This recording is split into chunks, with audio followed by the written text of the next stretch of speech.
Hello, everybody. Oh, hello, everybody. Yes, it's Leo Friday. I know you'll be looking forward to this day as well.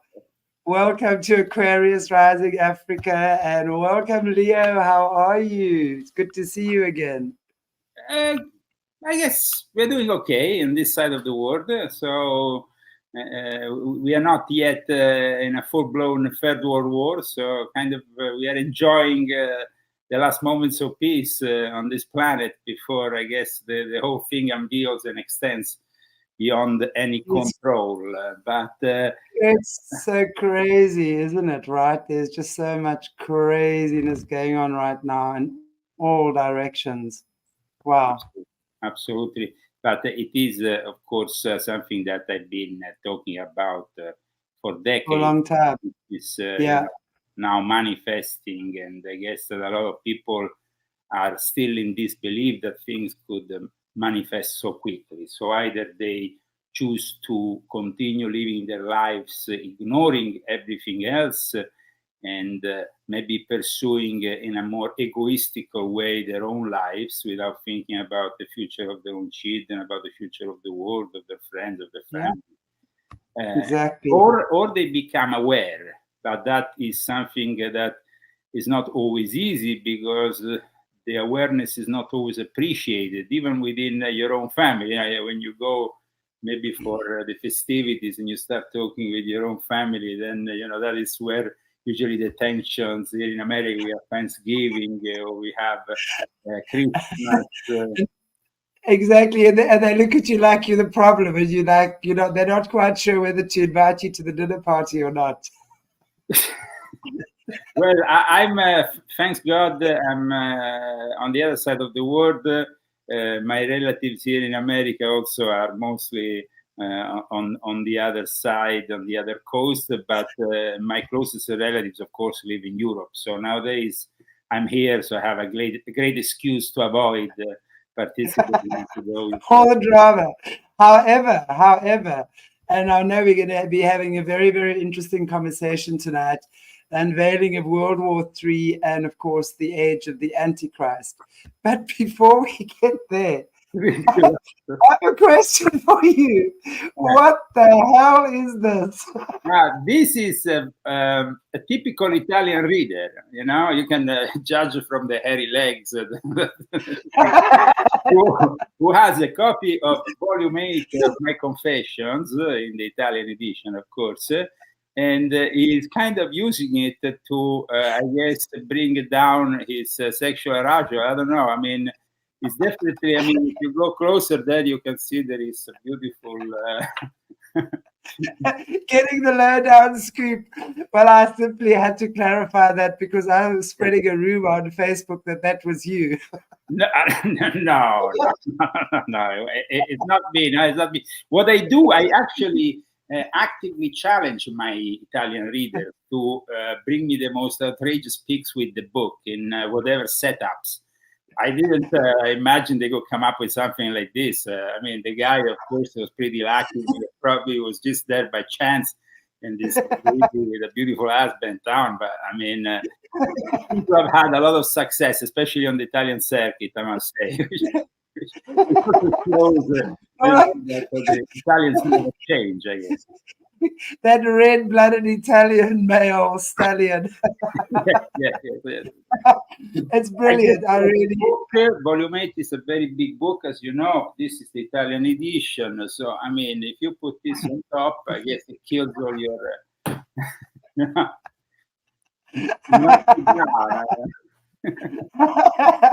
Oh, well, it was really cool. I thoroughly enjoyed that. So I just thought I'd tell viewers that it's not actually you. I thought it was you, but it's not. No, it's not me. I don't go on the beach. At least I haven't been on the beach lately. But like I said, I always invite all my readers, also my English-speaking readers, to send pics, of course, with my latest book. They seem to have maybe a more conservative approach, the English-speaking readers. And then the Italians. Maybe they did one, I remember, on the Pensacola beach with some Trump hats and things like that. The Italians, fortunately, well, fortunately, I guess, I don't know. I mean, they continue being Italians. It's part of them. Well, that Italian picture certainly warranted a share. Very good. So Really, everybody, and today, of course, I mean, we wanted to start, I guess, in a light way this show also because it's so incredibly shameful what is happening today on a worldwide level with the extensions of these wars. That it's only the beginning, I guess, of this World War III, but the whole thing is not really planning to be a very easy moment for humanity. Actually, the recent statements made by a legendary technical analyst made me pretty worried because he said he predicts 2 billion will die in this new war cycle. So 2 billion is quite a big chunk. Yeah. It's like a quarter of the planet, really, because I think we're sitting on about 8 billion right now, right? Yeah. So if 2 billion die, that's a quarter of the planet gone. Wow. So, I would just like to ask you, what is your take, just from where obviously your knowledge on what's currently happening with Israel and, in the Gaza Strip right now? What is your take on what that's about, who really started it? I mean, we understand wars really to make money, and it's always the same funders funding the war. We know that, right? So what is this about in your opinion?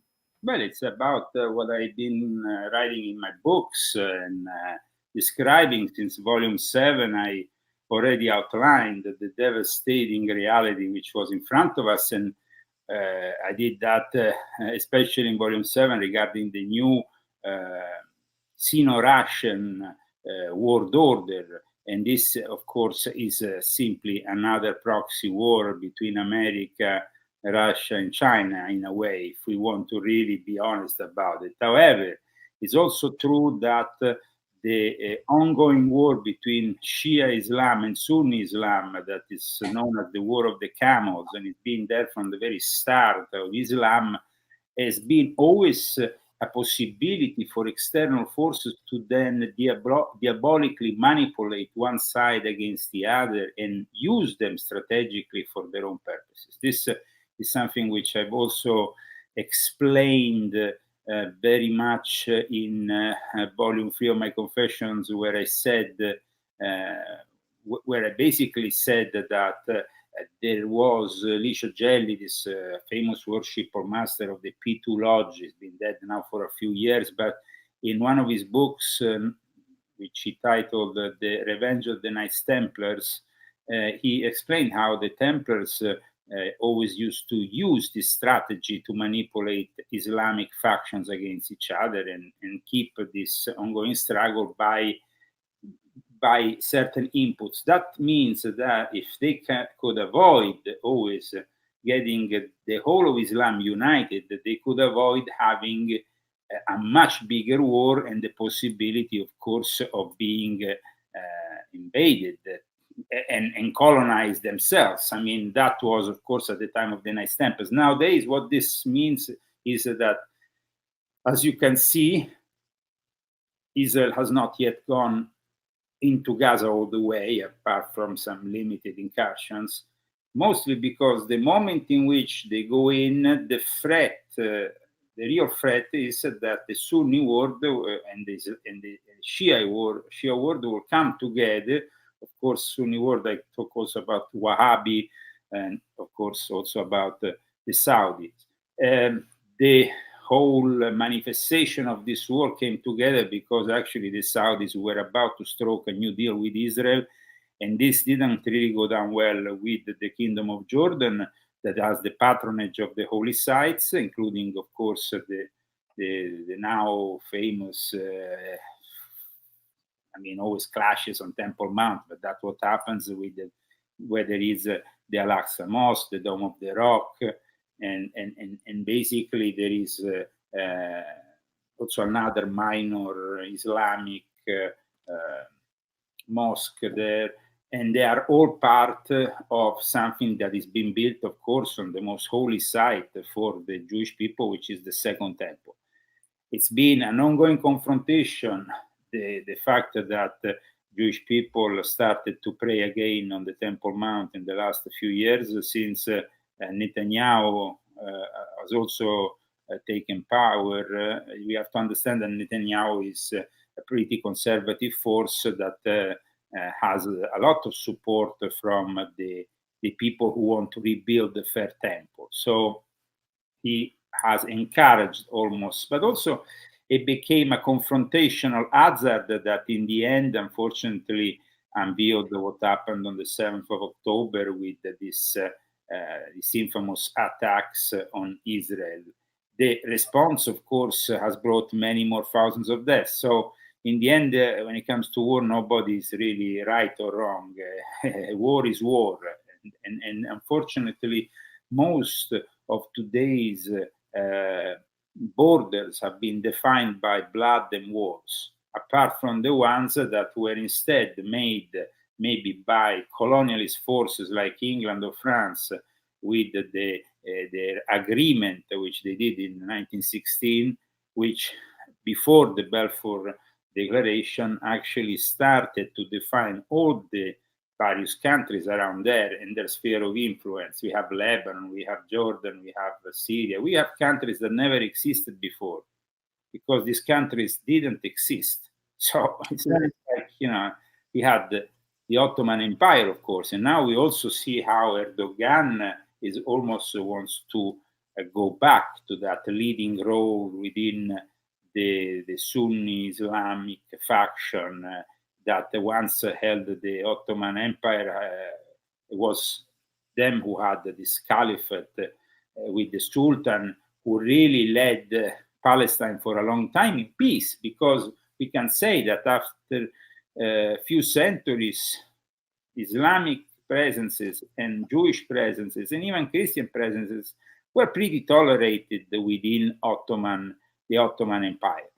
Prior to that, there was though other Arabic conquistadors of sorts, which started from the 6th century onwards to point their interest towards 6th, when basically Islam started. Their first aim was to conquer Jerusalem. That didn't happen, of course, when Muhammad was still alive.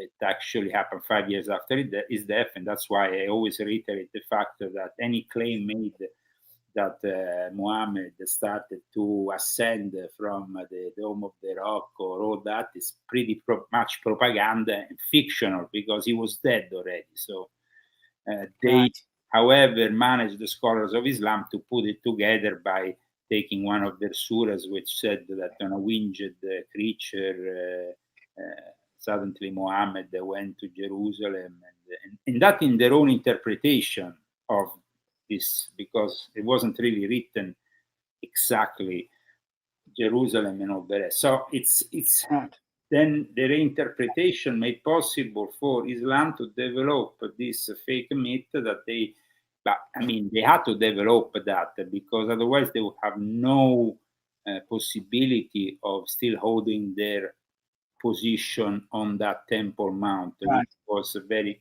controversial anyway. When the Christians came and with the Knights Templars, they controlled that area. They, of course, actually, the Knights Templars built their headquarters on Temple Mount. I mean, there was actually a will of the Knights Templars to control this area and to maintain peace amongst the various religions. In fact, it's very famous, the gesture which was done by one of the Templar commanders, who greeted a Muslim and told him, okay, if you want, you can go and pray here.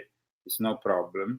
And they gave him the possibility to pray where there used to be a mosque, and he went and prayed. So it was like the Templars were somehow a little bit more tolerant. However, the Byzantine Empire that had preceded them, and then it was pretty hateful towards the Jews. And in fact, because they were following up on what happened during the Roman Empire, which was a clash between the Jews and the Roman Empire, which led to the destruction of this temple. But in the end, all this controversy is made to unveil the reality of World War III, which is basically a reality 50% geopolitical, economical, and 50% really religious and, let's say, apocalyptic, and directed to manifest the end. Interesting word, and really the word apocalypse or apocalyptic, right? I mean, for me, that can mean two things, really like the apocalypse in terms of everything blowing up and we just left with ashes and dust or nothing really, Or it could also mean an apocalyptic awakening within the consciousness of humanity, right? Where suddenly, and I know it's not looking good right now when we're looking at statistics, or we're just looking, but really, even as I say that, I wondered to myself how much of what we're being fed is actually true in terms of numbers, etc., stuff like that. I don't doubt that this thing in Israel is happening, and the Gaza Strip. I have no doubt about that. My question is, also I'm hearing a lot of stuff just in terms of that the kids in the people in Palestine, more than 50% of them are under 18 or 18 and under, which means it's a very young. How does one even qualify? And I say this with a great risk. I don't know why they are so young. They are so young. Yeah, like how does one actually, in your conscience, blow up kids and take kids to war? And I'm not talking about the civilians. I'm talking about the governments now. Well, I remember many years ago when the Sheikh who founded Hamas was liberated, and there was a part of an agreement between Israeli and Palestinians. And then Arafat went to kiss him in the hospital. And then at that point, Gaza was like, all of the people were shouting, all of Gaza is Hamas. So when you say all of Gaza is Hamas, you are basically stating that women, children, everybody living in that place is agreeing with that sick and twisted terrorist mentality. And that is very sad, of course. The fact that they're very young is also very sad, because most people who reach a certain age either move to the West Bank and then from there to other parts of the Middle East. And basically, it's almost impossible for younger people to do that. They don't have the resources, they don't have the possibility, and so they are left in that cage, which at the same time is being constructed for them by both, not only Israel, and this is very important to understand for everybody who's watching us, but also by the same Arab nations that are there publicly condemning Israel, because they simply need to have this enclave of desperados. That's it. And it's sad, and it's really unbelievable what happens, but this is the reality. They've been exploited, this enclave of desperados, and I'm saying the Gaza Strip, but also in part the West Bank, so that Arab nations can point their finger and say how evil is Israel. And this is unfortunately a very sad situation, as you can imagine. It is sad, no war is ever, it's always the innocents, whether it's no matter where in the world it takes place, it's always the innocents, It just leaves me wondering, where do we end up? But remember, the apocalypse is about transformation, is about revelation, is about disclosure, because the actual word in ancient Greek, apocalypsis, meant that. So it's about a supernatural being that reveals cosmic mysteries or the future to a human intermediary, who is, in the case, of course, of Jesus, John the Evangelist, or at least somebody who was there in the island of Patmos and received these prophetic revelations. Now, these revelations are manifesting, but of course, we are not saying, I mean, the revelations regarding the Antichrist started to reveal themselves already from the Old Testament.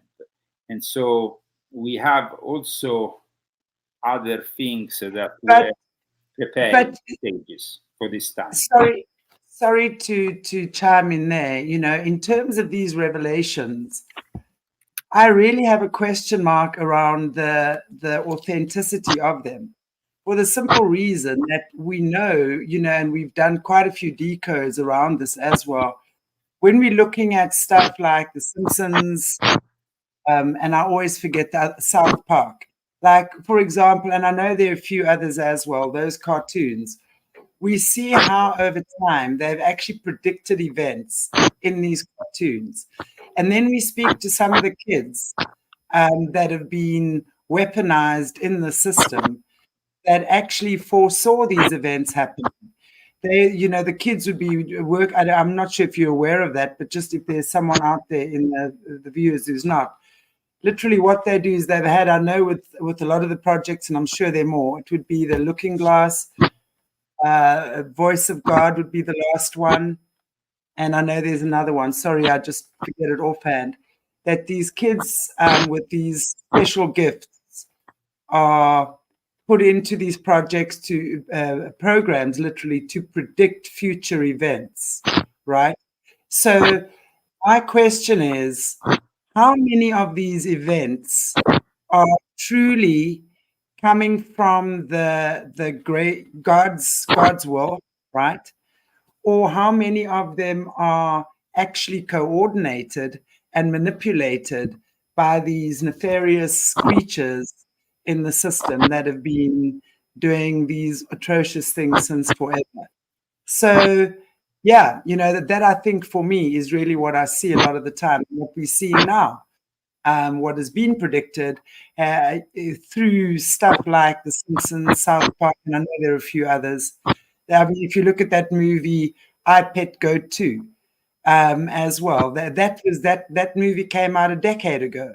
Okay, but sorry to interrupt. The character of the Antichrist is already described in the Old Testament with Daniel, and he will arrogantly be blasphemed. He will do certain things that only today, seeing what we're seeing in our society, it's plausible to say we are really in front of the last days. Of course, we can interpret those moments, you know, with you know, relating to other periods of the history in which there were other invasions also that touched, of course, Israel in the past. So when we talk about Daniel in particular, 1140, the invasion of the Middle East, this can be, you know, can be adapted to today. It can be adapted to yesterday. It's always, unfortunately, been a contested land. It is a land that, though, is manifesting a lot of forces. People have to understand that Temple Mount is placed on a specific geometrical pattern in the Middle East, a sacred geometry that brings us all the way to the pyramids and everything. And everything that manifests there is manifesting through a very powerful egregore thought form. So the Antichrist manifestation today seems more realistic, but at the same time, like you said, people could say, well, they're making this up. Well, man can only make up to a certain extent, because you see, when it comes to all these various factions, to actually put them together and make them work together for a higher aim, in this case, the manifestation of an Antichrist, or in the future, I hope also the reception of the Messiah, being also the return of Jesus, claimed by the Christians. These are things that, of course, people who are not religious will dismiss as fictitious, and they will even accuse the Abrahamic faiths of being, you know, never in agreement, always fighting, and always the root of every problem. No, I think that it's been prophesied in all these Abrahamic faiths that the time will come when we will actually have these clashes. And we know that the Antichrist himself will be fought. There will be a battle fought in which all nations will basically go against Israel. And we have, of course, also the image of the Antichrist in his tent on the Holy Mountain, the Temple Mount in Jerusalem, which is also very important and is being used at times to describe the fact that the Jews who want to restore in some way this third temple, also to welcome what some perceive as the Antichrist. But I personally think that at this point we are in a situation like Alexander Dugin, who, he's claimed to be the mind of Vladimir Putin, so he must be definitely somebody who is a little bit knowledgeable about things. He said that the main solution will be to have this Messiah to come over and finally sort everything out. Now, Zionism is not it's not shaped in a unitarian form. It's not one Zionism. We have various Zionism, and unfortunately, there was those who encouraged, almost forcefully at times, the Jewish people to go back to Israel. And this was done because of their interest. And I'm not talking about the interest of the Jewish people. I'm talking about the interest of the great powers, like in particular Great Britain, which has a greater responsibility, because we said that before, when it comes to the Ottoman Empire, of course, they had a big responsibility because they had Palestine for various centuries. But immediately after we have Great Britain, it was England that really created the basis for the Israel state in a very controversial manner. And plus, at the same time, we have the Holocaust, which also is one of the most dark moments in history for mankind. So it's obvious that we are fronting all this ghost from the past in the present. But that's also a problem on how, the weakness of our both our political as well as religious leaders. Religious leaders are mostly corrupt.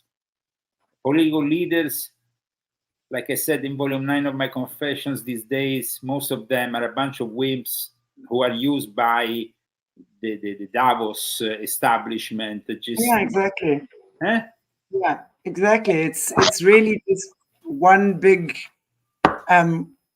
it's one big brotherhood, the way I see it. It's really just one big brotherhood that's got lots of tentacles that's spread throughout the world, and it doesn't matter where in the world you are. Every government, I think, every country, or we can safely say most.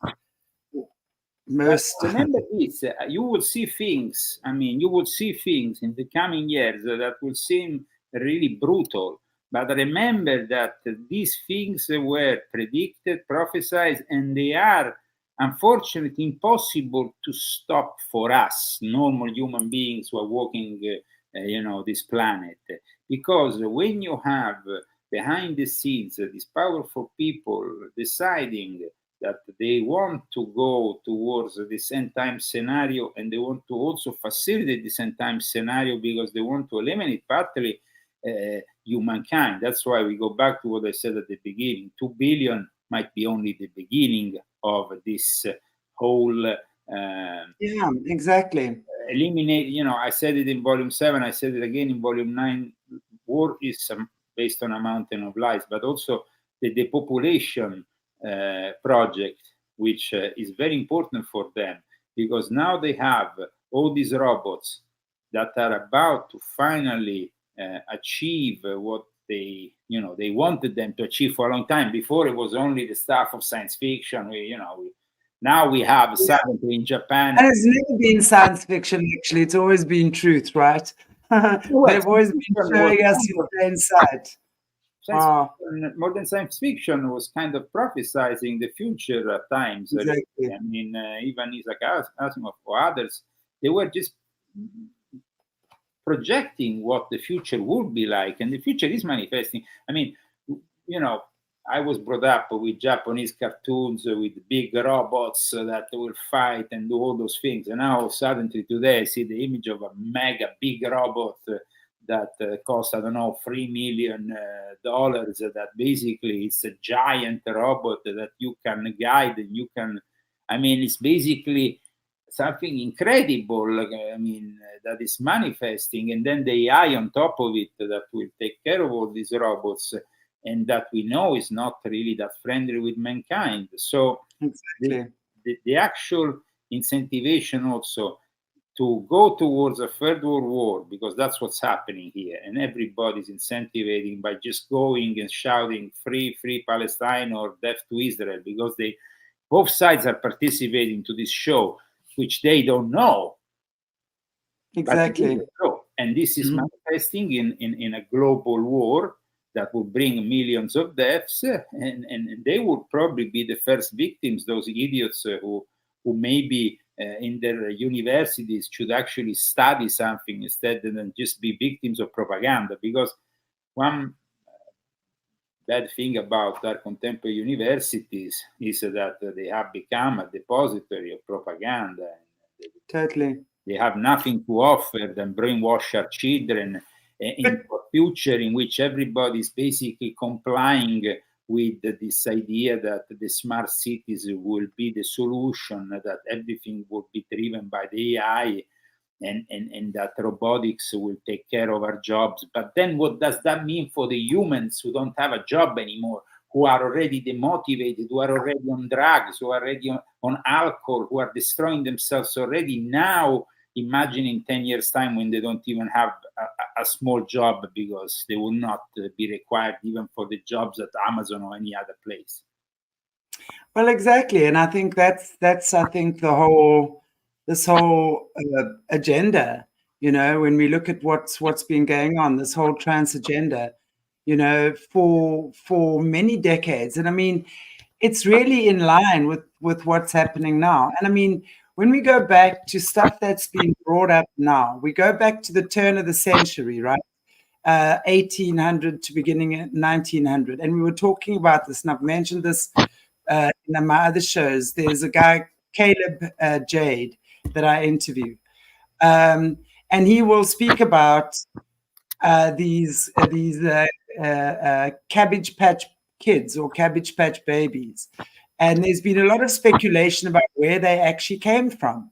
They did not come from parents. These kids were manufactured by the master alchemists. And that's how they repopulated the world, is with these kids that did not come from the womb of a mother. So already for at least, and that was after the mud floods, right? So for at least a century, now more, this has been going on. I mean, there's been technology brought onto this planet that we've been kept so stupid about. They've been giving it to us. Oh, first you get a TV, then you get a remote control. Ooh, then you get a cell phone. Then you get a cell phone that can have a screen on it that you can send messages, right? Next thing, you've got live FaceTime. And really, very soon, we're not needing people and human contact anymore.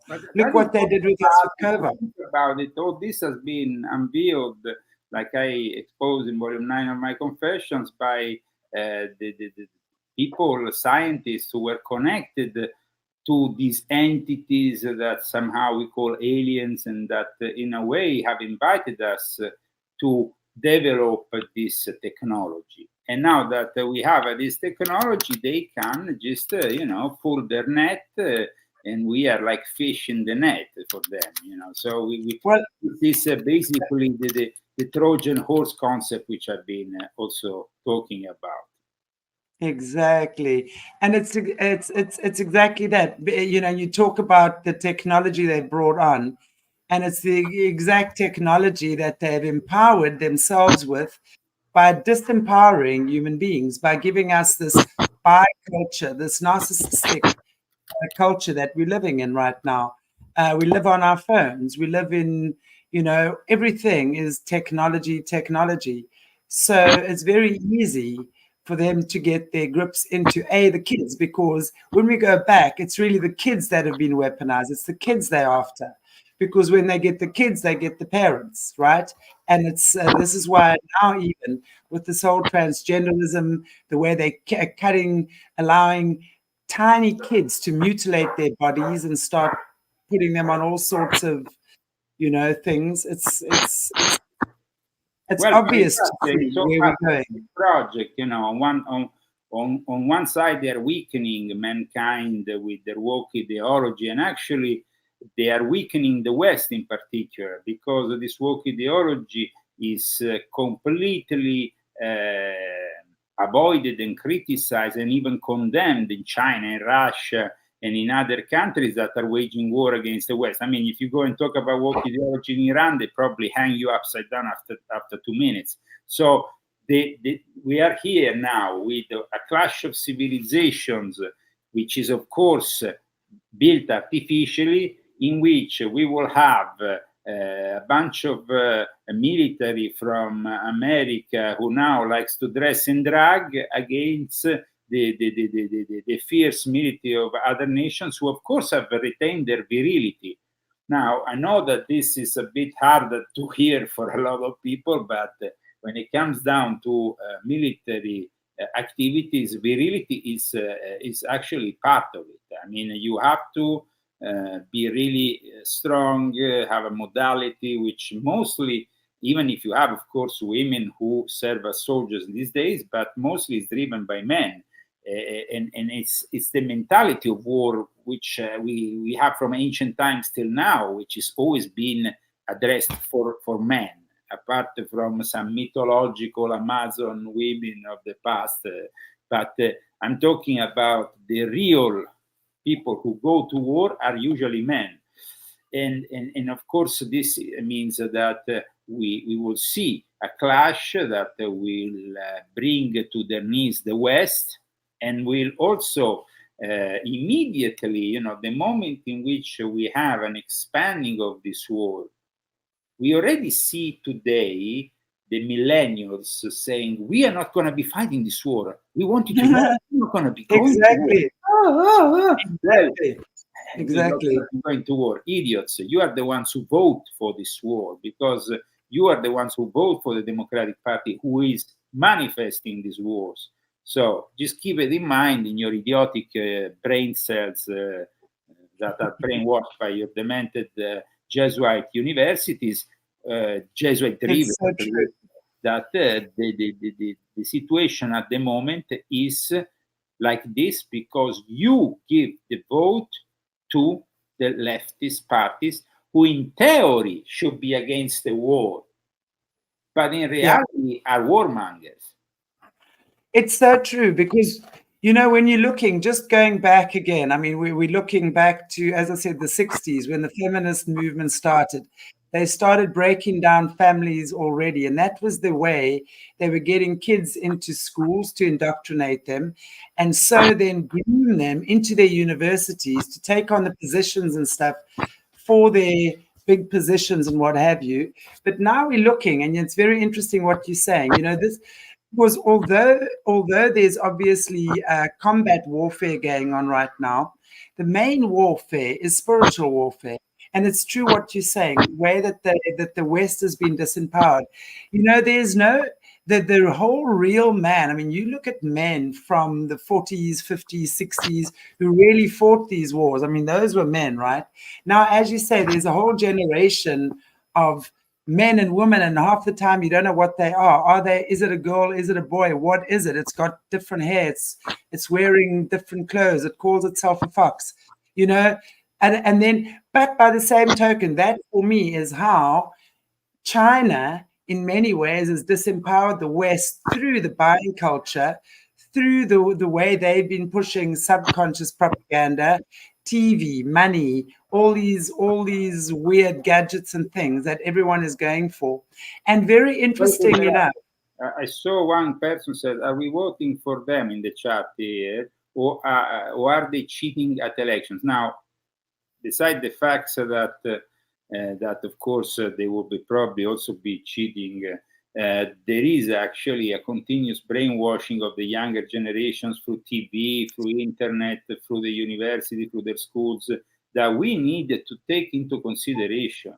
So I mean, it's pointless to just you know, think that it's you know, you can only blame it on some trickery made by maybe the voting system. And we have to also understand that there is young people who legitimately think in their own brains that this is the way to go, that the mentality of people like Alexandria Ocasio-Cortez or other people like that is the right way to go. I mean, the hate I see against Israel in the universities and the way, I mean, they even locked up some kids, had to lock themselves up to not get beaten. I mean, inside this university. I mean, this is insane. I mean, this is like, these are savages. So either we denounce their professors, denounce their teaching system, denounce their system, which is way too political, or either we simply have... Those are activists. The way I see it, those professors and stuff are the activists.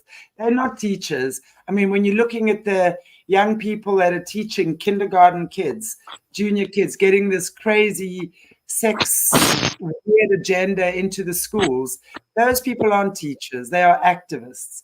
And while that's happening, Chinese men have been taking some kind of a, I don't know if it's a testosterone. I saw a documentary on it the other day, which is very interesting. And they, on average, in the last, I think, 2 decades, have grown on average 2 inches. So while the West has been disempowered, right, with this crap that we're doing and getting ourselves all caught up with sexuality and all of that, the Chinese are brilliant. You see how they teach their kids. You see how little 3, 4, 2-year-old Chinese kids are brilliant. They taught brilliant teaching skills. And the Chinese men are growing in physical stature as well. They're taking more testosterone, so they're growing bigger. That's something I actually watched the other day, which was super interesting. So that's how they are literally disempowering the West, is with...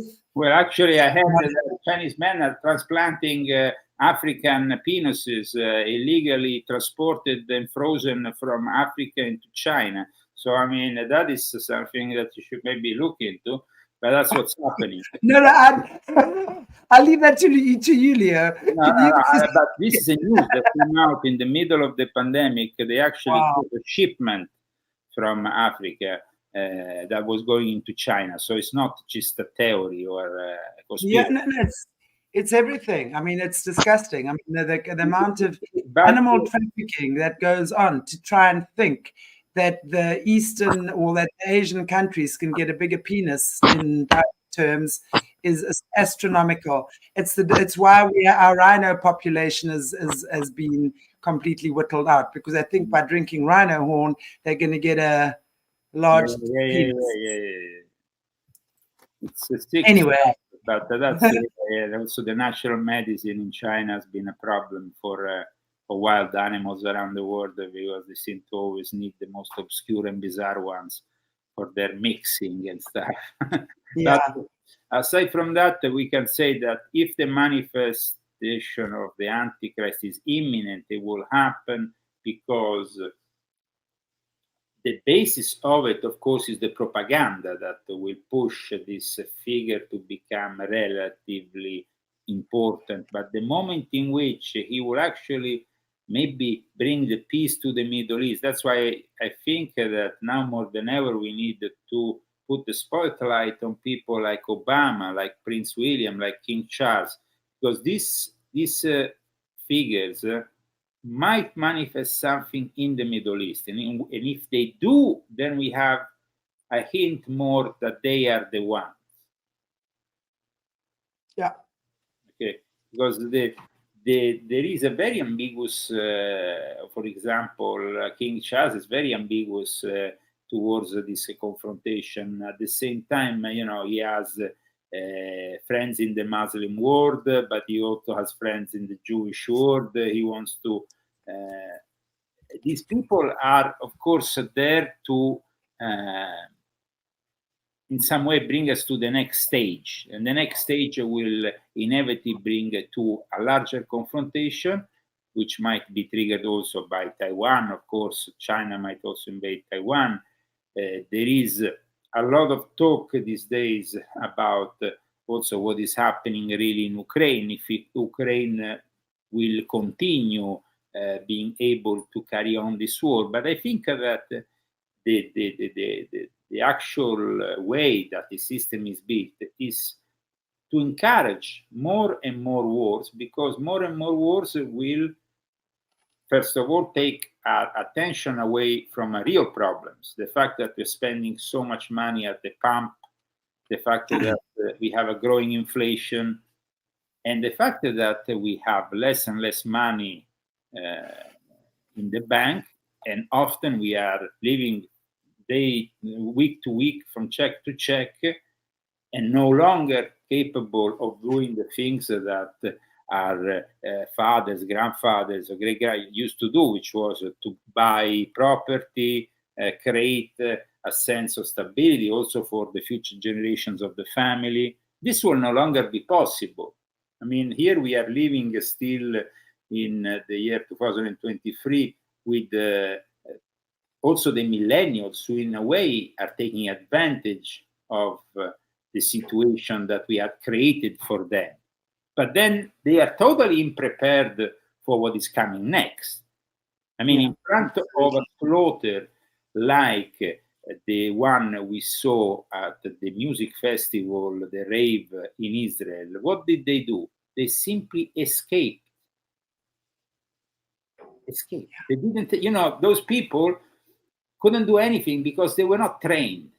And even the ones who actually, there was some soldiers, former soldiers who were amongst the people, the ravers, they didn't have any weapons to react, because their mentality was pacifism. Be peaceful. If they were realistic instead, they would all have had a machine gun in their car and say, okay, we are peaceful, we dance, we enjoy the music, but if they come and screw us up, we are ready and we're going to kill them. This is the mentality of but the millennial, our problem is the electric car, our problem is the sexuality, this, that, pacifism. We need to be all pacifism of what? I mean, it's like the strategy is to create people like the ones that were slaughtered in that festival. They were basically sacrificial victims of this whole event, if you think about it. Yeah, absolutely. And they were set up to become also sacrificial victims of this whole event. Okay, explain that to me, please. When you say they were set up to become sacrificial victims of this event, elaborate on that, please. Well, because first of all, this festival was not even supposed to happen in that place. The location was changed at the last minute. There is some inconsistencies also with the way it was organized that are a little bit weird. But in any case, you are organizing an event right next to one place which is explosive, because regardless of what Netanyahu says or other people say in Israel, they all knew that this tension was building, and was building also because of the provocations that some of their people were doing on Temple Mount. That's why I bring back the attention to the Temple Mount and to the eventual rebuilding of the Third Temple, because the tension seemed to be coming from there, not from Gaza originally. And then Gaza, of course, then manifested this tension, but it's very easy for a bunch of kids that are there armed, like we said at the beginning of the show, to foment them in doing this action, give them some money and tell them, go and do this stuff. I mean, and on top of that, they were all dragged up.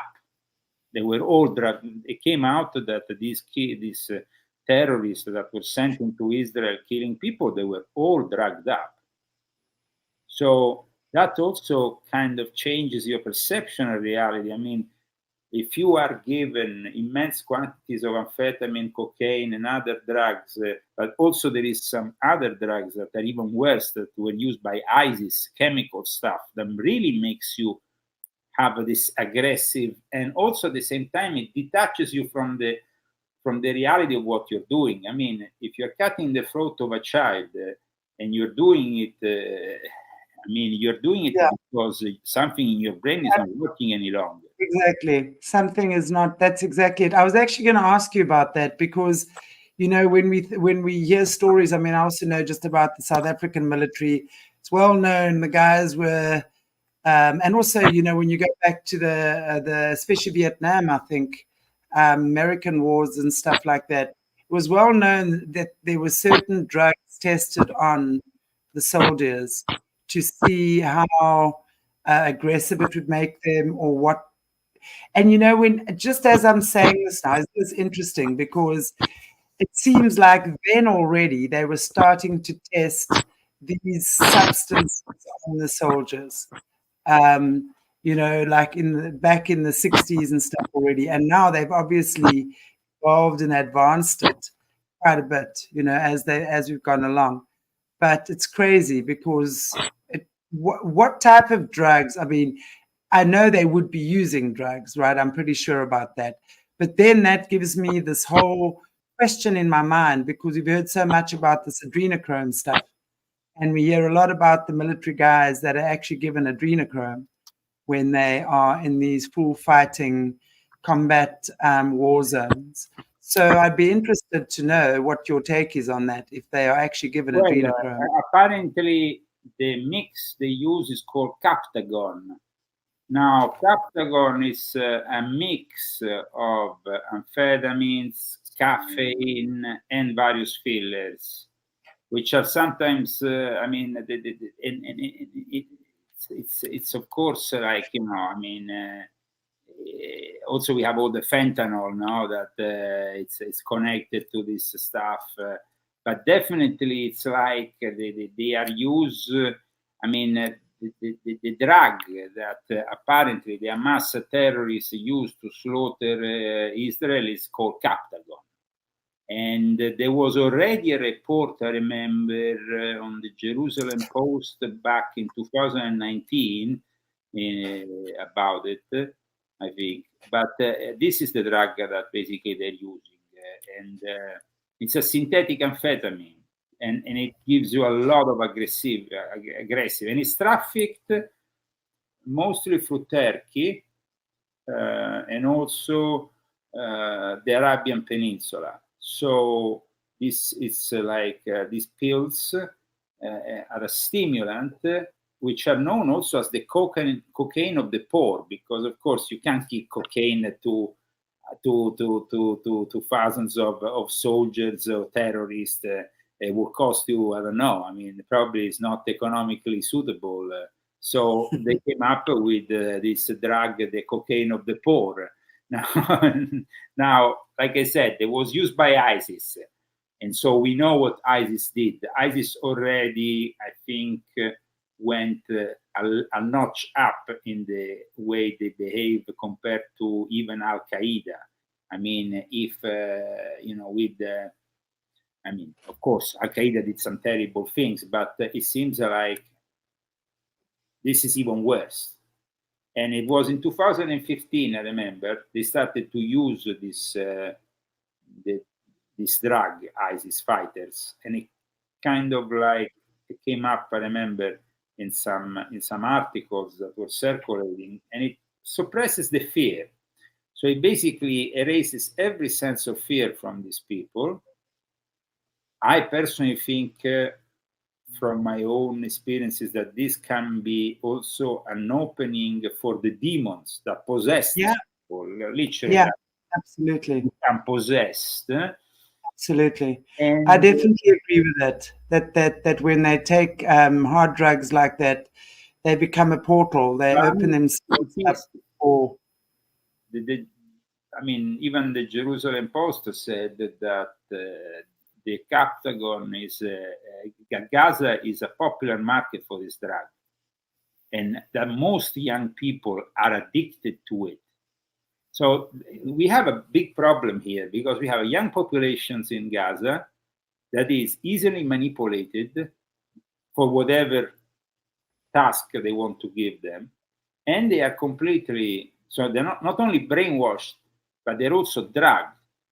So in the past, with Al-Fatah, with movements, at the time of Arafat and stuff, we had movements that were they were ideologic, but they were not cut the throat of a little child or a baby, because they were still human in their ideology.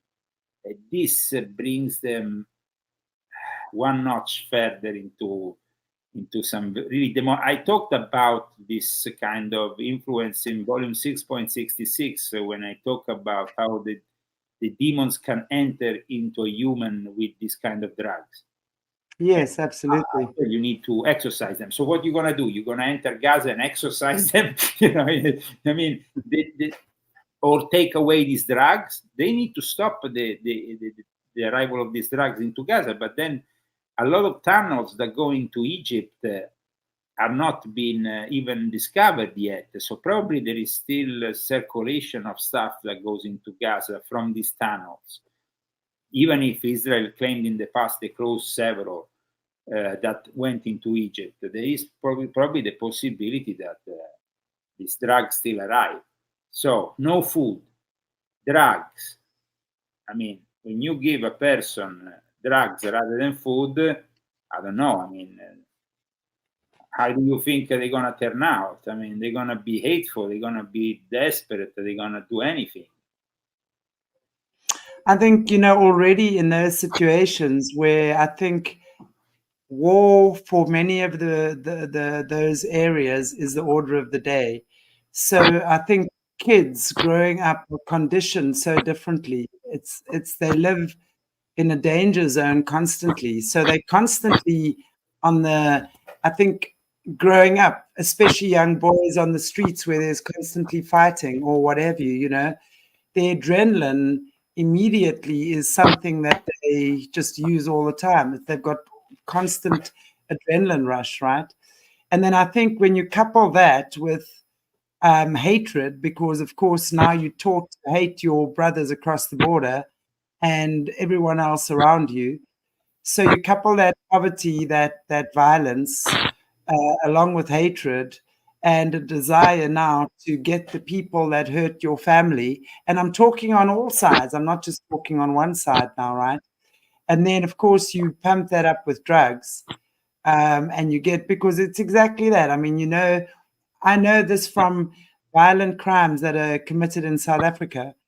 It's a well-known fact that, let's say, the group of guys will get together. They will take some form of a drug. They dance and jump and sing and carry on, get themselves completely pumped up, and then they go and do the deed. So already in that ritual of taking that and dancing and pumping yourself up, you're connecting yourself to something that is not good, right? Well, to go and carry on these. You are living in Africa. Africa is known for their animist religion. And in animism, there is that, especially in certain branches of voodoo and stuff, of getting possessed by the entity during the ritual after maybe assuming some illegal substances, some alcohol and stuff. Now, in particular, when it comes to this drug, apparently it's become a major source of income for Syria because it is, and this, we need to confirm about, it seems like at least the Israeli intelligence was very adamant it was true, that it was connected to Syria and to Assad's brother, who apparently is making a lot of money with it. And at times, these countries, like even North Korea, make a lot of money producing drugs when they don't have anything else to produce money. They don't have any. Let's see, for example, what's happening here with Mexico, that is flooding this country with fentanyl. It's all happening because China, of course, is taking advantage of the situation, but then Mexican cartels have been bringing it in this country. Now, Mexican cartels, actually, the Sinaloa in particular, has realized the negative implications of it. And finally, they have decided to cut the throat and hang up every fentanyl importer from Mexico into America. And that is the only way you want to sort out these things, you have to hang people up from the things. And actually, I know that this might seem outrageous for the mentality of the West, but it's actually working. In the last 3 months, fentanyl import is de-escalating because the Sinaloa cartel hanged things saying, if you deal with fentanyl, we're going to hang you, we're going to kill you, we're going to murder you. And they don't joke. They actually hang 10 people at the time there. So I know, what are you going to do with the dealers of this kind of drugs? You're going to say, oh, please, accommodate yourself. Let's talk civilly. There is no civility. There's no possibility of talking in a civil manner with these monsters. Now, Hezbollah also apparently is using this, and Hezbollah is the one that might enter the fight if Israel enters into Gaza. The fact, though, I mean, here we're talking about apparently the reliable estimates suggest that Captagon's exports from Syria reached a minimum of 3.5 billion in 2020. We're talking about billions of dollars. So it's also a money-making machine. Wow. Saudi Arabia, the consumption of Captagon surpasses 600 million pills already annually, generates a market of about $9 billion to $12 billion every year. But who's taking that then, if that's like an aggressive pull? Because I can understand if they're taking ecstasy to take at clubs or stuff like that, right? But from what you're telling me, this Captagon is a very, it brings out the aggression. So who would be taking that then? Is this like the... I mean, it brings out the aggression, but it also depends from the quantities. You can use it to also take away your fatigue if you are, working very hard jobs. Now, we know that, for example, in places like Dubai, you have very rich people, but then you have people who are working very hard jobs on the limit of starvation, being paid very little, that are just brought in from Africa.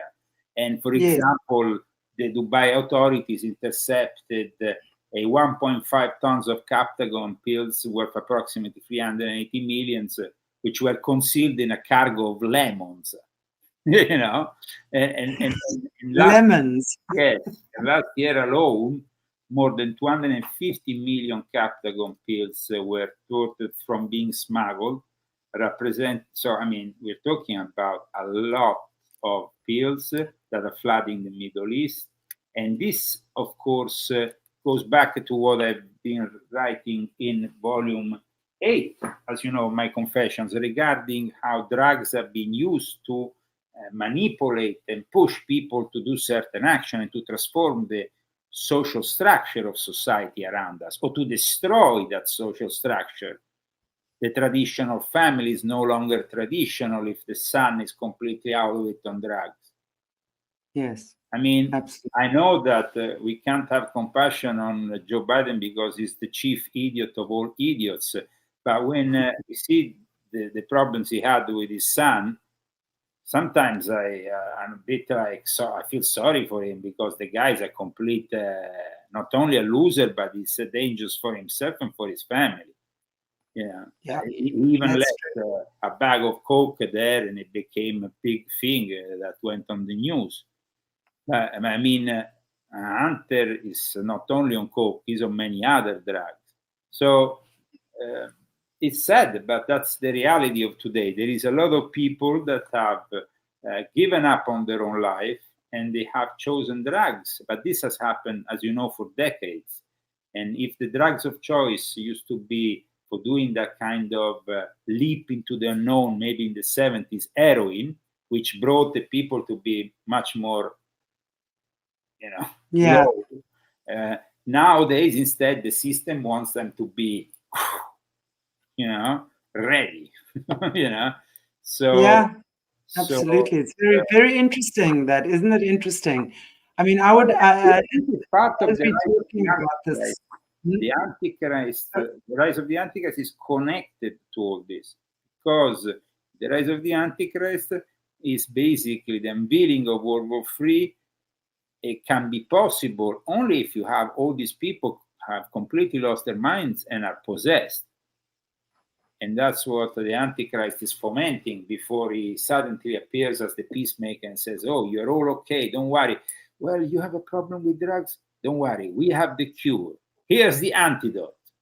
You know, there's always an offer of something around the corner that we are ready. Creating the problem, we will give you the cure. Yes, and of course, it's a little bit like today they said, you know, I was reading an article about now this new invention basically that will make the air of Mars breathable. It's like a painting that you can use, and it will make basically the air of Mars breathable.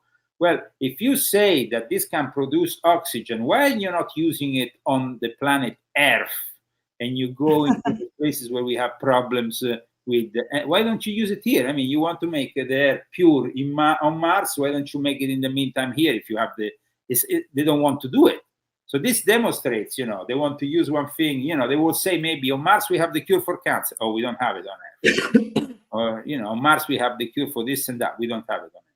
So it's of course about manipulating people. And it's very sad that these drugs can be used for manipulating so many young people, lead them astray. And so, you know, while, for example, here in the West, they are basically pushing the woke ideology and the drugs that will literally castrate your future. When, for example, I grew up in the 90s, and from the end of the 80s onwards, there was, of course, the rave culture. The rave culture was born, of course, also on the use of certain drugs. One particular drug that was used was not so much LSD, because that was more of a 70s drug, but it was ecstasy. And people thought of ecstasy as a drug they could use socially, no problem, because, you know, you can have a blast and then on Monday you can go back to work. Okay. They didn't calculate, though, the fact that when you use ecstasy constantly, then you will basically become maybe an homosexual. You will maybe change your sexual identity. Yeah. I have seen that, Leo. I have seen how people on ecstasy suddenly do things very out of character. I've seen straight men suddenly have gay experiences. I've seen couples suddenly become swingers. I've seen all sorts of things, like people cheating on their spouses, because that sense of responsibility, your conscience is not there. And then you see what happens after that. And I've studied this in my practice as a healer. For DMT, I mean, the same can be said with DMT. It changes your. Any of those types of drugs, because you lose your inhibitions.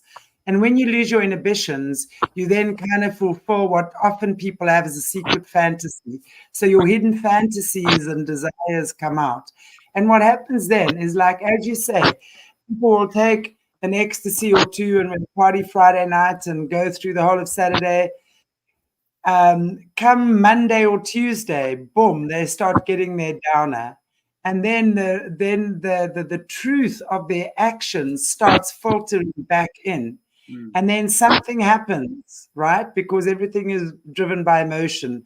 Guilt sets in. People start feeling guilty. And the more guilty they feel about their actions, the more they continue to do things to try and get away from the guilt and numb the guilt and get away from it. And that's what causes these, especially with ecstasy. I've seen it over the years.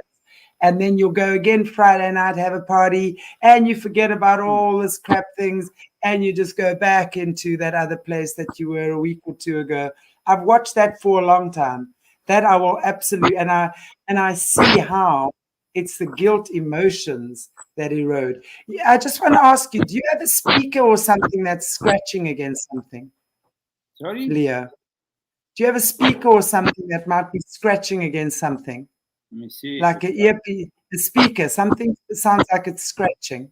Okay, if I can sort it out. You hear me better now? Yeah, it just happens occasionally when you talk. See if it's better now, because I changed the microphone. Yeah. It might be better now.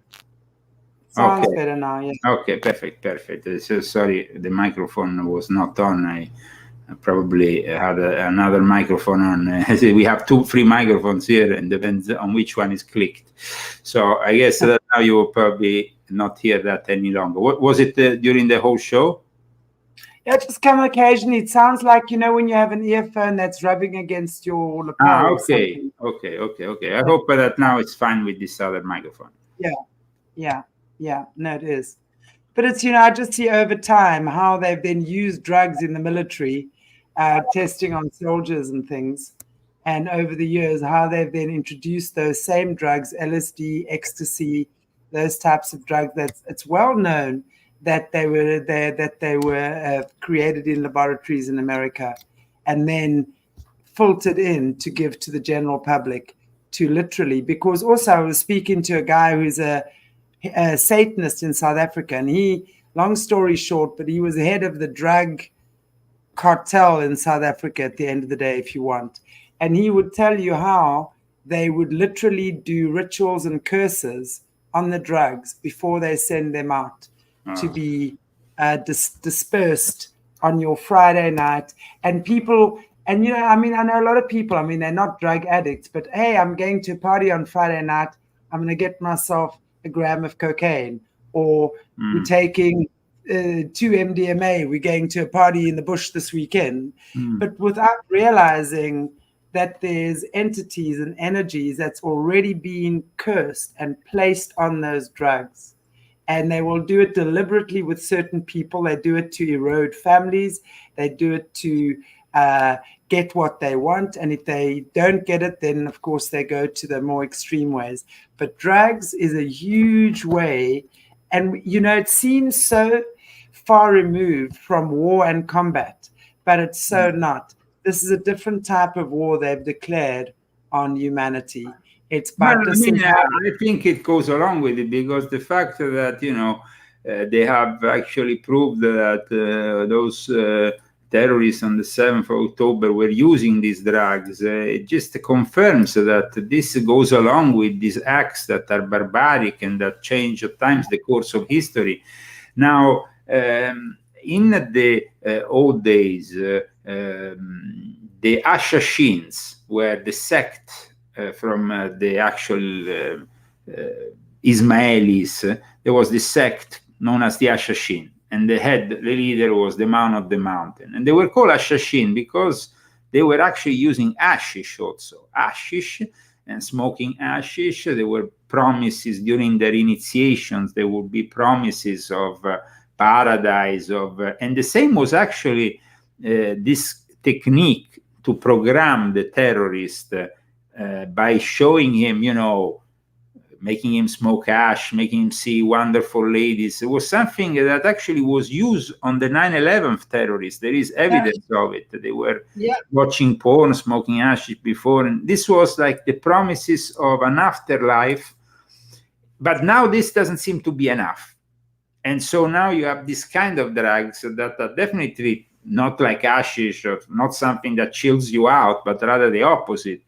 It brings you to have. I don't think that the chilling episodes that happened on 9/11, of course, there was also the fact that they let it happen. But apart from that, the people involved, the terrorists that were involved, if they had been on this kind of drugs, I doubt that they could have had the same kind of self-control to operate those airplanes, do what they did in the. This is different. This is like really, you could see it really from the images of those desperados that broke the gates, broke the fence there, separating Gaza with Israel, and came in like hordes of zombies into Israel. So that is unfortunately, and on the other side, there were instead those pacifists who were at the rave, maybe taking ecstasy and drugs that were all peace and chilling out with a smile in their face. So two drugs, completely different. And absolutely. Yeah, absolutely. Absolutely. Yeah. Wow. Yes. I think as human beings, we've underestimated ourselves, and we really need to get back to that place of realizing who we are, because as long as we continue on this path of, and I don't, you know, and I'm sorry, whether it's illegal drugs or whether it's drugs from Big Pharma, it's the same thing to me. It's the same thing, depending on what you're taking your drug for. I'm not talking about maybe the odd headache pill or if you need a dose of antibiotics. I'm talking about when people are on constant antidepressants. And I know, guys, I'm never popular for that, and I'm not judging. I'm just saying that doesn't resolve the problem at all. It simply suppresses what is and creates more of. So you're not dealing with an issue. They're teaching us how to suppress our emotions, how to suppress our pain, how to suppress our feelings. And that's exactly what they want us to do, because that's how they keep us numbed up. Look at someone that you know that has been on, let's say, antidepressants for 5 or 10 years. That person will often walk around with just like a bzzz, you know, and that's their way of coping, and that's fine. But when we start looking at what's beneath that and how we can really actually just to make it clear, I mean, when you're starting to take that stuff, you're also kind of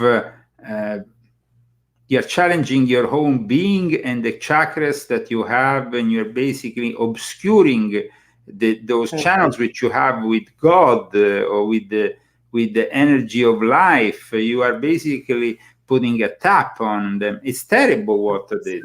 You see, when they wanted to persecute me, they tried to lock me up. They tried to push drugs inside my system. It took months to then take them out of my system. I, of course, refused to take anything. I went through some very heavy legal battles, and I had to,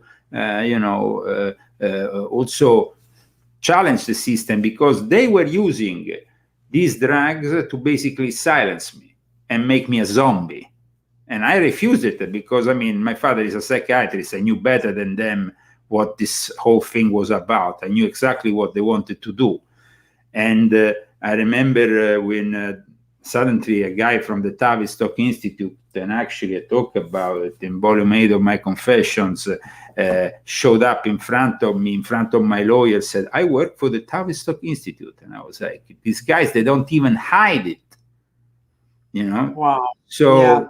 Your face. You know, and they only needed to have the possibility of, at the time, they were kind of like working around the idea that they needed to deactivate LEO ZAGAMI, because LEO ZAGAMI already had come out with books that were highly successful in Japan, in Italy, not yet in the English-speaking world, but they wanted to silence me before I made that next step. That transition, absolutely. And they didn't manage, because at that point I simply, through my connections, I managed to challenge them. And then I took a plane, I came to America in 2014, signed a book contract here in America. And then, of course, in 2019, when I saw that they wanted to lock me up again or kill me, then at that point I immediately programmed the great operation of fleeing Italy with my family and never seeing the country again, which is what I did. But it's something that I had to do to avoid being subject to their BS. Yeah, absolutely. And the lengths they go to try and control and manipulate are absolutely disgusting. And their favorite thing, as you say, is to put people in a mental institute, drug them up, and say they've got some psychological issue. They try to commit suicide, or, you know, they're a danger unto themselves and to their families. You know, it's insane and, you know, it's truly, you know, they're not even hiding these things. You know, I work for the Tavistock Institute. I mean, he's not even hiding it. I mean, these guys, they're really showing us in plain sight, and they always have. And, you know, as I always maintain, it's our job to learn to speak their language, or to read their language, because they're telling us all the time. They're showing us in plain sight. But we just walking around like with veils and layers over our eyeballs, living in this little bubble, thinking that this is your perfect world. But that's why, you know, that's why it was so important for me to explain in volume 8 how the entertainment world, both music and cinema, have been used for that purpose, because it was actually in the entertainment world that these drugs were pioneered, and they were then unleashed to the general population through maybe big events. And I talk in my book about how the CIA, for example, was behind the Woodstock event, that everybody, Woodstock, what a great event, liberty, love, happiness, whatever. It was just organized so they could have a massive experiment with people on LSD and check out what will happen. The same happened even later when they had other editions of Woodstock, which went not so well, because the drugs they planted inside those festivals was even worse. So at that point, you know, in the 90s, when they tried to bring back Woodstock, they were already on drugs that were going to the next level. So that is what they've been trying to do. And then, of course, you have the Hollywood actors, the film directors, that now all think it's very cool to use ayahuasca, because we can, you know, open the portals, and, you know. And so on one side, they push certain drugs so they can open to the entities and become the filters of this demonic reality. On the other, their subjects, their followers, their listeners, viewers, and all the rest, they are instead pumped up with all these other drugs that make them a bunch of idiots, and that's it. I'm so happy you brought up ayahuasca. I really, really am. And I just want to say something about that. You know, yes, and I want to say I do believe ayahuasca is a sacred plant, right? Well, and I do believe, as with anything, if it's but done it's sacred to the place that plant is born. That's what I'm saying. And it's for the people that have grown up with the plant. You know, those guys that grow up with this stuff and are really authentic with it, there are few. I can probably count them on my one, maybe both hands, in the world that would truly be ordained by God to actually work with that plant, right? But what happens with ayahuasca, and I want to say this very clearly, I've seen this happen a lot. People go on these ayahuasca ceremonies, and they have this amazing, you know, first they've got to, if you're doing a proper one, a retreat, you're going to drink tobacco juice, which first for 2 days you puke your lungs out, because that cleanses your system. And then for maybe however long the retreat is, the shaman there will then give you ayahuasca. Now, people get addicted like anything else. And let's never forget, ayahuasca is a live plant. It's the vine plant. It never stops growing, and it never stops growing, right? So if you did an ayahuasca ceremony once, that's all you've ever needed, and it's done in truth, okay? But what happens now is they're going every month or every 2 months. This plant makes you crazy, people. It makes you crazy if you do too much of it. I will tell you that now. I've seen it happen time and time again. I've seen a friend of mine being kicked out by her husband when she was 8 months pregnant, on a freezing cold night. He was this big ayahuasca man, right? Sitting with all the shamans, and a big shaman dude kicking his wife out when she's 8 months pregnant in the freezing cold, and just could never understand that he had done something, because his mind had something wrong, rather. His mind was so twisted, and all the other guys in this shamanic circle with him were in full agreement. So I'm saying that's just one incident. I'm not going to bore you with many, but there are many like that. But I think it's very interesting to listen to this testimony and people understand, because when they think of ayahuasca nowadays, you have a guy like Joe Rogan saying, "Oh, it's very cool," and that is really wrong, I think. I agree that it's wrong. I would never recommend that people do stuff like that unless you have truly been called by God to do it. And I'm not saying there aren't people, right? And I'm not saying there are. I don't know. But I believe that everything on earth is for us as humans, and how we use it, it needs to be respectful. So I can't say people shouldn't use it. Maybe that's exactly the thing that someone needs in that moment to help them through a situation. But remember one thing. The initiatic use of a drug is definitely different from the social use of a drug, and they never needed to be mixed up, these two things.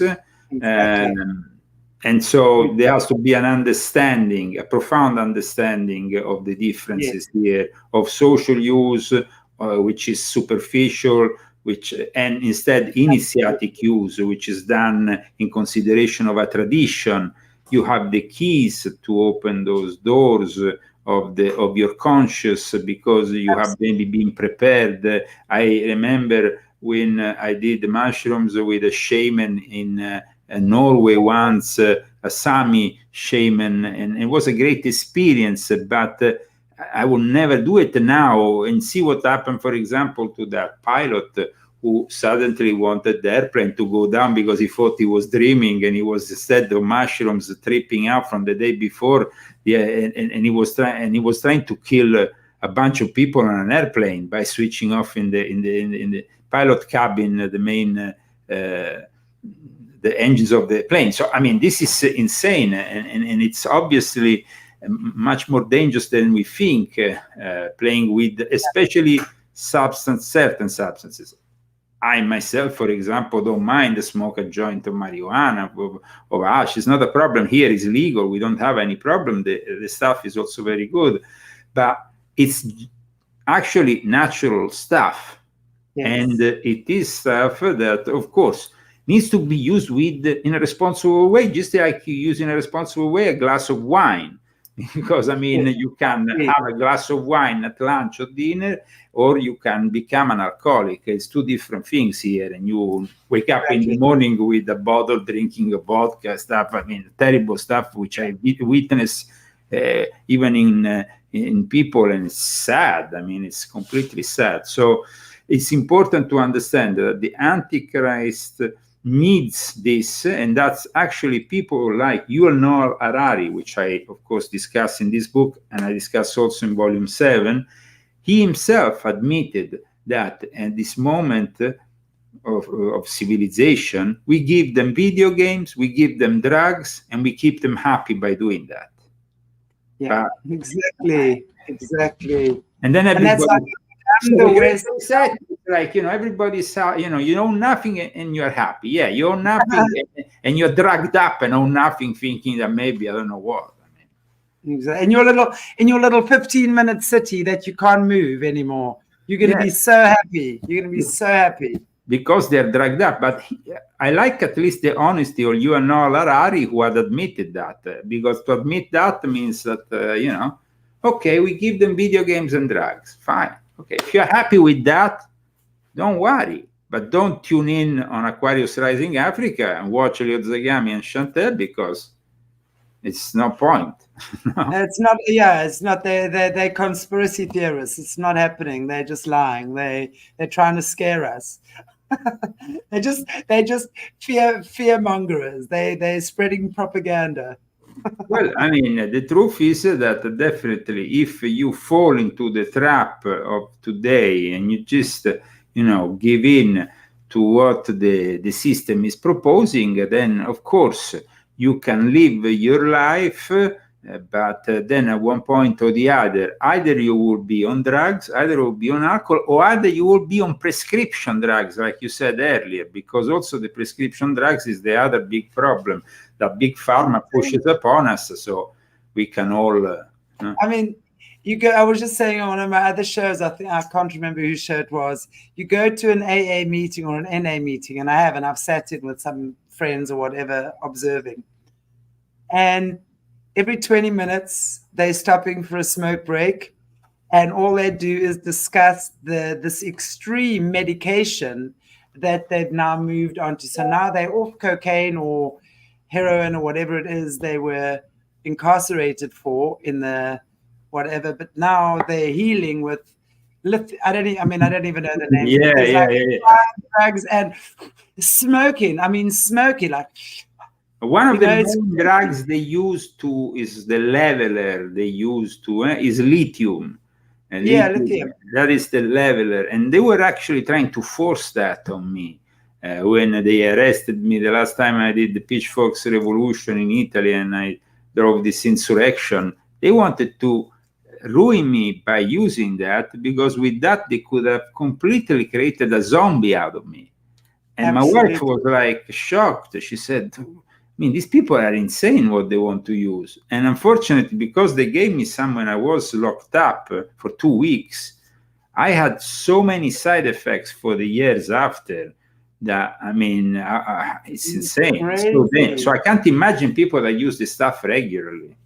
It's crazy. And that's what I say. And you go to an alcoholics or whatever meeting, and the first thing you do is say, hello, my name is Chantelle and I'm an addict.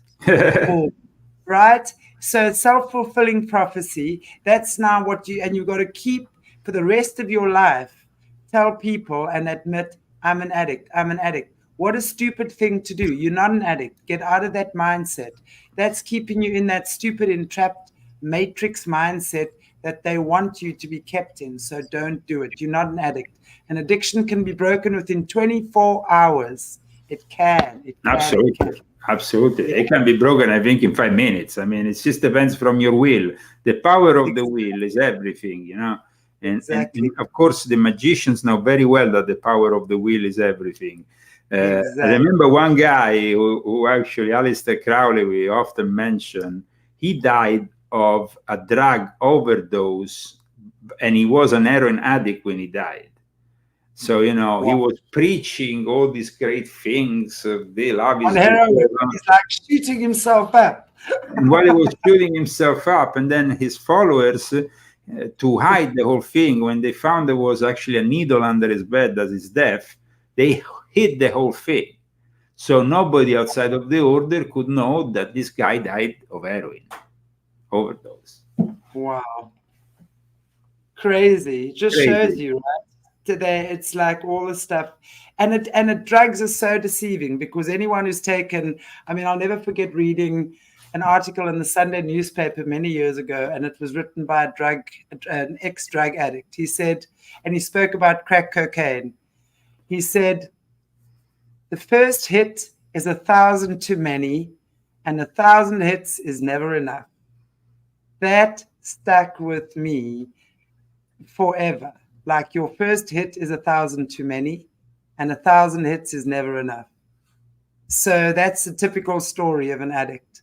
And when you start getting hooked on these drugs, so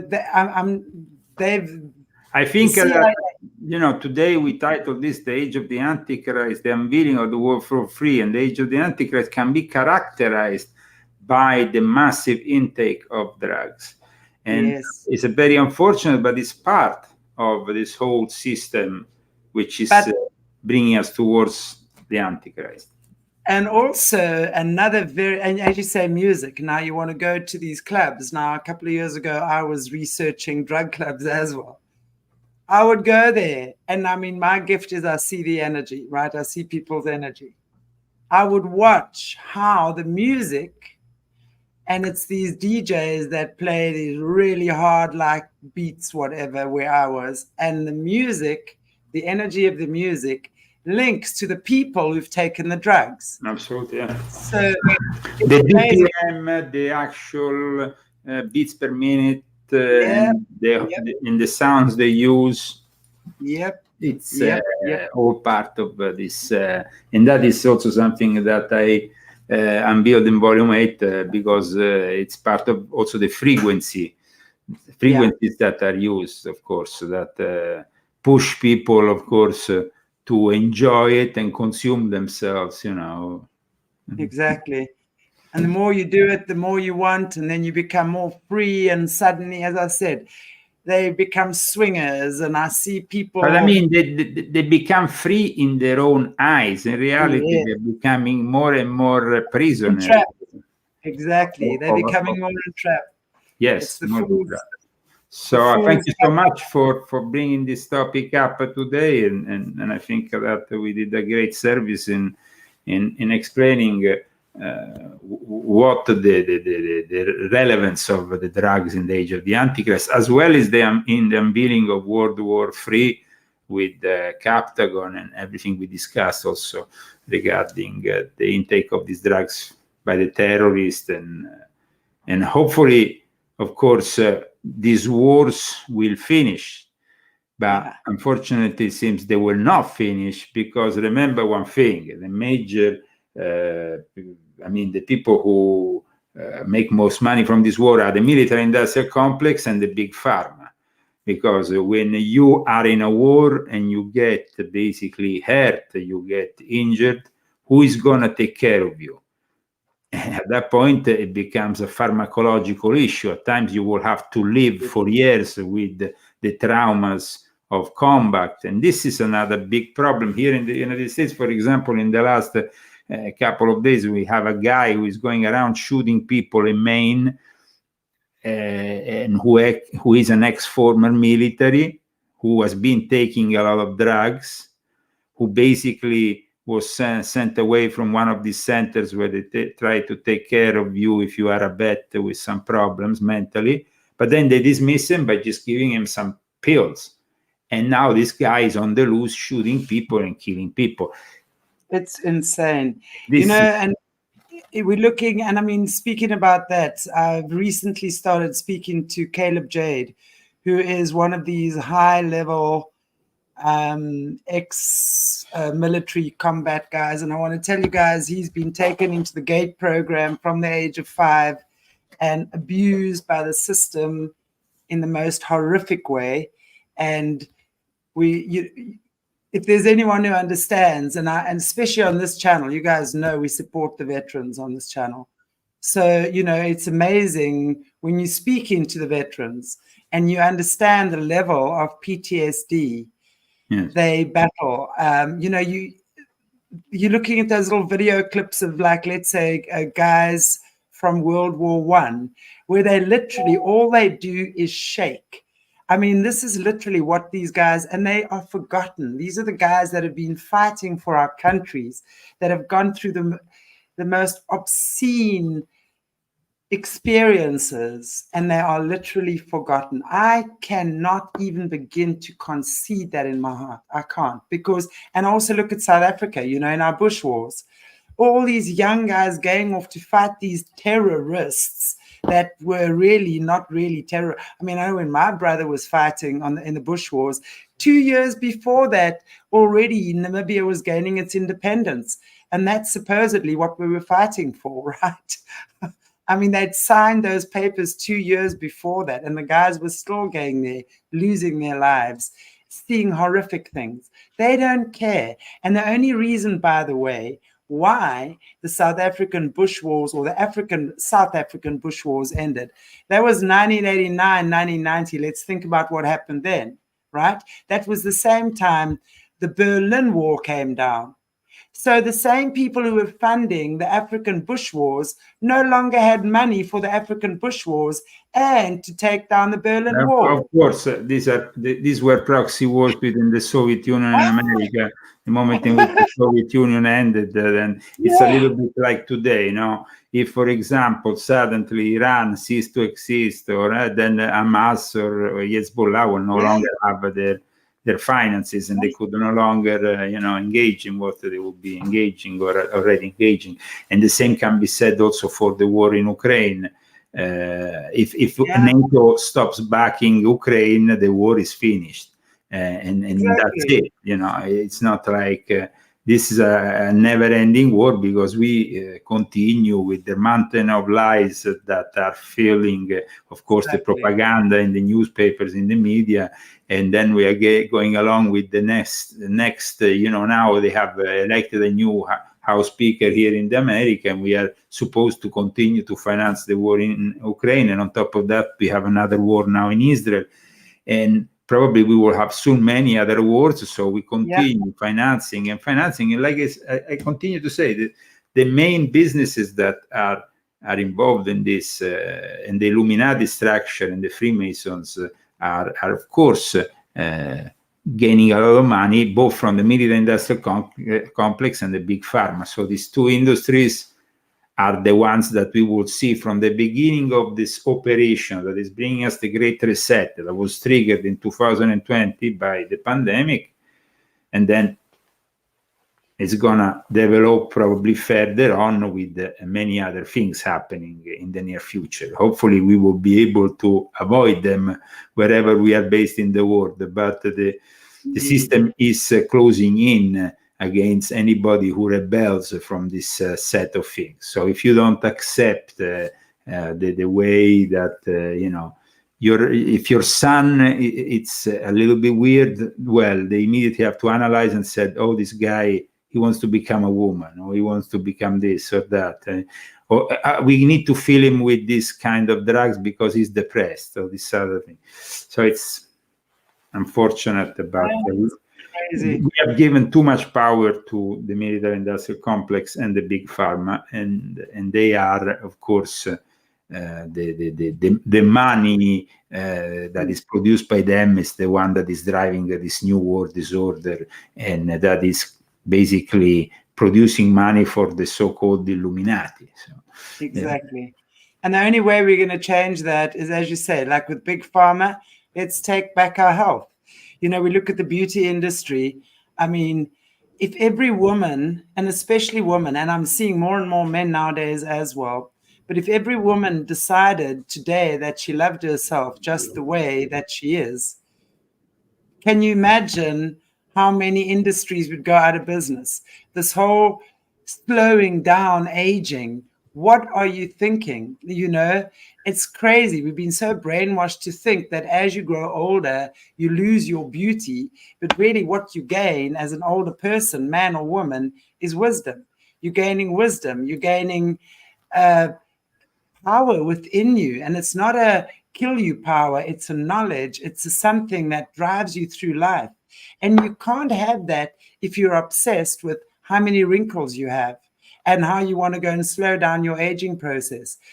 We block ourselves off from God's divine love when we are acting that way. And it doesn't mean that you can't wear whatever you can, as long as you're not attached to it. When you start injecting yourself with all sorts of things because you've now got too many wrinkles, you're in trouble. I'm sorry, you are.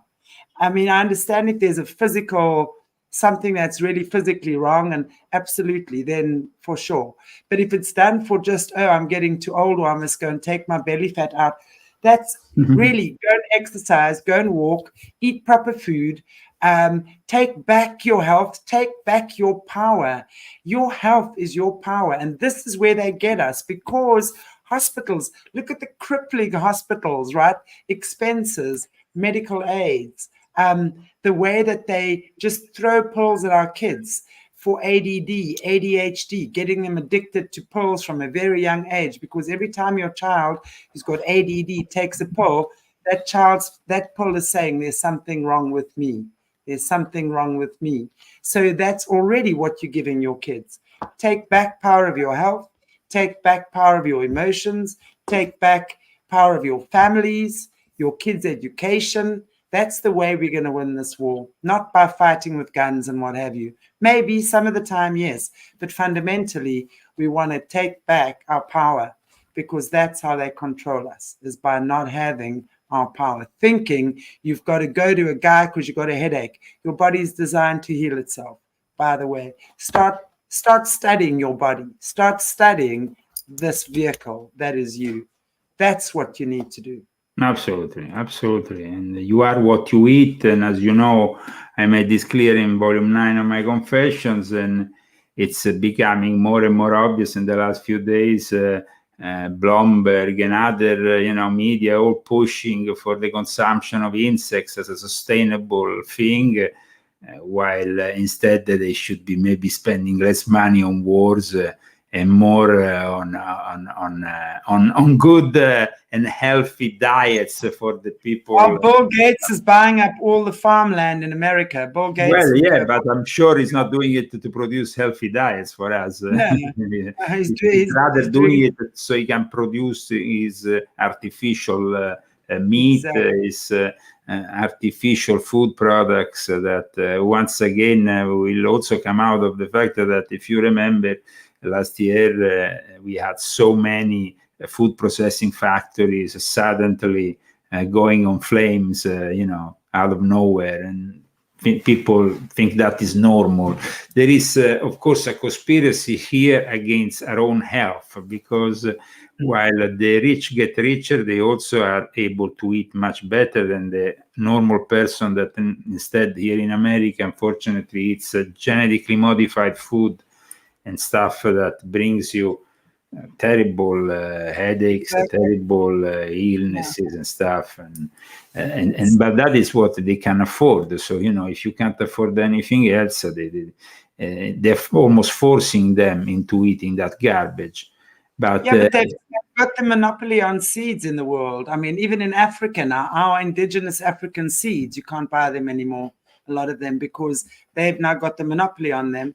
And they're giving us, so organic seeds are few and far between right now, actually. Yeah. So, everything, they're cutting us out of everything where they can. And it's up to us to realize what they're doing. And yes, where we can, grow your own food, grow your own herbs, your veggies, whatever you can, barter with your neighbors, trade. This is the time where we get creative, They've certainly not won this war yet. There's a lot of us who would prefer for them not to win. But that's going to mean we got to wake up and, stop acting as if we're living in this bubble. Well, I just published an article on LEOZAGAMI.com. It's dedicated to the major meat producer Tyson that is now investing in insect proteins and all this BS. And I explain why we are really closer and closer to this to have somehow some connection with this insect consumption, because either we're gonna eat them directly, or either they're gonna use them as fertilizer or stuff or foods for our own, for basically the animals that we eat. If we eat meat, well, I mean, the livestock industries are gonna be affected by this connection with the insect world, which like I said, it's in my book, is totally demonic. So totally, which reminds me, in fact, there was a couple here in Cape Town, and I go back maybe 3 or 4 years ago, using some kind of insect that had some kind of a milky, or whatever, I don't know. But they literally, I don't know how they processed those insects, but they were making ice cream from them. And they were taking this ice cream on the beach and giving people this ice cream to taste made from this insect. Everyone was saying it's delicious, but it's made from this insect because they've got this milky inside, whatever, these like grubby things. That's just like disgusting. So they've already been grooming. Oh, no. No, guys, grow your own food, please. Just grow your own food. Milk your own cow, please. Please.